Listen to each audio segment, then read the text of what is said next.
A'udzu billahi minasyaitonir rajim. Bismillahirrahmanirrahim. Main kucing-kucingan di rumah Abdullah. Mohon pertolongan pada Allah. Assalamualaikum warahmatullahi wabarakatuh. Alhamdulillah, wassalatu wassalamu ala Rasulillah wa ala alihi wa mawalah, amma ba'du. Sahabat-sahabatku yang dirahmati Allah Subhanahu wa taala. Dalam sebuah surat yang biasa dilakukan atau dibaca oleh seorang muslim di setiap hari, itu berulang kali diucapkan, berulang kali dibacakan. Apa itu suratnya? Surat Al-Fatihah. Surat Al-Fatihah ini surat yang begitu penting dan rukun. Kalau orang sholat gak baca surat ini, maka dia gak sah sholatnya. Nah, oleh karenanya kita coba lihat di ayat ini, di surat ini ada ayat yang begitu luar biasa. Ayat yang mewakili bahwa kita ini sebagai manusia, teman-teman, butuh yang namanya pertolongan. Bukan karena nama saya Nasrullah, pertolongan Allah, bukan. Tapi karena memang kita dalam setiap aspek kehidupan kita, dalam apapun, pasti butuh yang namanya pertolongan atau Nasrullah. Termasuk dalam hal kita bekerja, kita sholat, kita taat kepada Allah, kita makan, bahkan untuk berkedip saja ini, mata kita kalau tanpa izin Allah gak bisa kita. Coba lihat di rumah sakit sana. Betapa banyak orang yang ia tidak bisa pergi ke kamar kecil. Kenapa? Karena dia bermasalah dengan kakinya. Di sana juga banyak orang yang pengen sekali buang air kecil, tapi nggak bisa. Kenapa? Karena dia bermasalah dengan alat untuk buangnya, kemaluannya.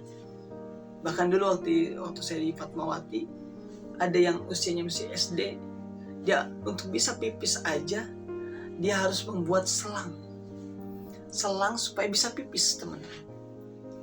Kalau kita alhamdulillah nih, lancar, pipis tinggal pergi ke WC, selesai. Nanti dicebokin dan seterusnya. Nah, hal ini bukan kita saja yang ngatur, Allah ikut ngatur, teman-teman. Sama ketika kita dulu waktu masih dalam kandungan orang tua, apa kita minta, ya Allah tolong beri saya rezeki? Enggak. Allah kasih rezekinya melalui kedua orang tua kita. Apapun yang orang tua kita makan, masuk ke dalam perut kita. Dan itu kenapa yang namanya Allah selalu memperhatikan setiap kebutuhan kita. Gak akan pernah meninggal seseorang kalau rezekinya masih ada. Betapa banyak orang yang udah sakarat, tapi ternyata bisa kembali. Kenapa? Rezekinya masih ada. Nah, teman-teman yang dirahmati Allah Subhanahu wa taala, kita ini makhluk sosial, makhluk yang membutuhkan yang namanya pertolongan.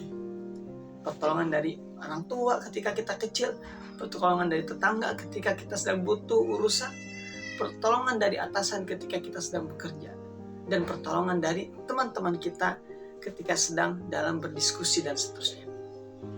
Nah, masalahnya kalau misalkan kita fokus pertolongannya hanya kepada manusia tanpa melibatkan Allah, itu akan membuat kita semakin gersang. Kita lihat bagaimana kasus hari ini. Orang yang dia merasa, ini dikejar-kejar pinjol. Karena dia pinjam online, dikejar-kejar pinjol, dia serasa tidak ada solusi jalan keluar kecuali apa? Bunuh diri. Dia lupa dengan Allah. Dia lupa dengan kekuasaan Allah. Mereka bunuh diri kenapa? Terlilit hutang. Dulu pekerja Indomaret, karena tertipu dan dia sehingga menjadi punya hutang, akhirnya apa? Menyelesaikan dirinya untuk meninggalkan dunia ini agar apa? Masalahnya selesai. Ceritanya begitu. Semoga yang melakukan demikian diterimalah amal-amalnya. Karena sayang sekali teman-teman. Nah, orang-orang yang melakukan itu karena mereka tidak mengenal Allah. Itulah kenapa yang namanya belajar itu penting. Buat apa kita belajar tinggi-tinggi kalau kita tidak kenal Allah? Buat apa kita menjadi orang yang penting tapi kita justru menjadi orang yang anti dengan yang namanya agama. Dulu Hitler, dia tidak punya Tuhan. Akhirnya apa? Membantai manusia. Dan kita sebagai manusia hari ini, dalam hal apapun, jangan salah dalam meminta pertolongan. Boleh kita minta kepada atasan. Kita ada sedang butuh, misalkan butuh tanda tangan atasan, minta kepada atasan. Karena nggak mungkin Allah tiba-tiba tanda tangan. Karena kita ada yang namanya hablum minallah wa hablum minannas. Hubungan dengan Allah ada, hubungan dengan manusia ada. Jadi harus klop. Tapi ketika kita meminta pertolongan kepada manusia, harus dicamkan dalam diri kita, mereka hanya wasilah saja, hanya perantara saja. Allah yang yang memberikan solusi.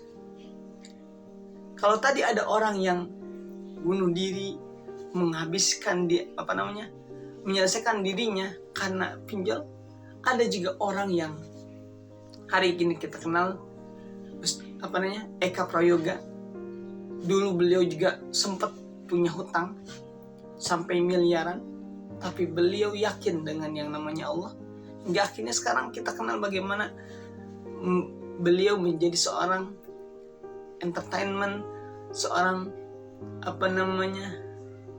seorang pemberi motivasi kepada orang-orang yang mereka butuh untuk yang demikian. Ketika terjatuh bisa bangkit, itu butuh. Dan beliau berhasil melewati itu. Nah, teman-temanku yang dirahmati Allah SWT, solusinya adalah karena kita memohon kepada Allah. Oleh karenanya dalam ayat lain Allah berfirman di surat Al-Baqarah ayat 186, wa idza sa'alaka ibadi, kata Allah, jika hambaku bertanya tentangku, fa inni qarib, sesungguhnya aku itu dekat. Ini Allah sedang berbicara kepada Nabi Muhammad. Jika hambaku bertanya kepada Muhammad, sesungguhnya aku itu dekat. Ujibu da'watad da'i idza da'an, aku mengabulkan permohonan orang-orang yang berdoa kepadaku. Nah, teman-teman yang dirahmati Allah, kalau kita minta kepada Allah pasti dijabah. Pasti dijabah. Beda dengan manusia. Kalau kita minta kepada manusia, jangankan dia mengabulkan, dia sendiri punya masalah. Kita ini manusia yang memang tempatnya lupa dan salah. Jadi kalau ada masalah dalam kehidupan kita, wajar. Karena kita manusia. Kita bukan malaikat yang selalu benar, yang selalu taat tanpa ada ujian. Tapi kita ini manusia yang sejatinya bagian daripada makhluk terbaik yang Allah ciptakan. Kenapa? Karena kita diberikan akal. Kita boleh milih apakah akan bisa melebihi derajatnya malaikat, atau kita justru menjadi derajat lebih bawah daripada binatang. Itulah kita. Nah, teman-teman yang dirahmati Allah Subhanahu wa taala, mudah-mudahan kita semua menjadi hamba-hamba yang senantiasa meminta pertolongan kepada Allah, bukan kepada yang lain. Sebagaimana dalam sebuah kisah, bagaimana ketika Nabi Allah Muhammad SAW ketika sedang di dalam gua, pada saat dikejar oleh kaum Quraisy, beliau bersama Abu Bakar radhiyallahu an bersembunyi dalam gua. Dan pada saat itu ada yang mencari jejak Rasulullah, itu sudah ada di depan gua. Bayangkan, Abu Bakar melihat itu, waduh, takut, cemas, khawatir mereka kalau nengok aja udah ketahuan. Tapi apa kata Nabiullah Muhammad, kata beliau kepada Abu Bakar, innallaha ma'ana, sesungguhnya Allah bersama kita. Ditenangkan. Rasul itu meskipun beliau berdialog dengan Allah, meminta pertolongan kepada Allah, sehingga ketika Rasulullah melihat kecemasan dalam wajah Abu Bakar yang mengkhawatirkan, karena kalau udah ketemu udah otomatis Rasulullah dibunuh. Karena waktu itu Rasulullah lari dari pengepungan di rumahnya yang kaum Quraisy berencana untuk membunuh Rasulullah SAW, yang kemudian waktu itu digantikan oleh Sayyidina Ali. Lalu ditemani oleh Abu Bakar untuk hijrah, untuk pergi meninggalkan kota Makkah. Dan memang kalau seandainya ketahuan, itu Masya Allah, sudah jelas itu. Kalau secara logika, maka akan dibunuh. Tapi sekali lagi, ini pelajaran besar. Rasulullah SAW bermohon kepada Allah. Makanya disampaikan dan itu diabadikan dalam Al-Quran ketika Nabiullah Muhammad menyampaikan pesan kepada Sayyidina Abu Bakar, innallaha ma'ana, sesungguhnya Allah bersama kita. Makanya kalau kata Allah juga dalam ayat lain, ala bidzikrillahi tatmainnul qulub, sesungguhnya hanya mengingat Allah hati menjadi tenang. Rasulullah tenang meskipun di depan gua itu ada udah ada orang yang mencari, yang terkenal kaum Quraisy itu dengan kemampuannya mengacak-acak atau mencari jejak kemampuannya. Tapi ketika Allah sudah turun tangan, semua hal yang tadinya mungkin menurut manusia menjadi tidak mungkin, atau sesuatu yang tidak mungkin menurut manusia menjadi mungkin menurut Allah. Teman-teman yang dirahmati Allah Subhanahu wa taala, mudah-mudahan kita menjadi hamba-hamba yang senantiasa hatinya terpaut kepada Allah. Ketika kita butuh sesuatu, tinggal minta kepada Allah. Karena sejatinya segala sesuatu yang kita minta hanya milik Allah, dan kita juga termasuk adalah milik Allah. Itulah kenapa dalam kalimat istirja, inna lillahi wa inna ilaihi rajiun, sesungguhnya kita itu milik Allah dan kita akan kembali kepada Allah. Barakallahu fikum. Kurang dan lebihnya mohon dimaafkan. Salam akal sehat. Wassalamualaikum warahmatullahi wabarakatuh.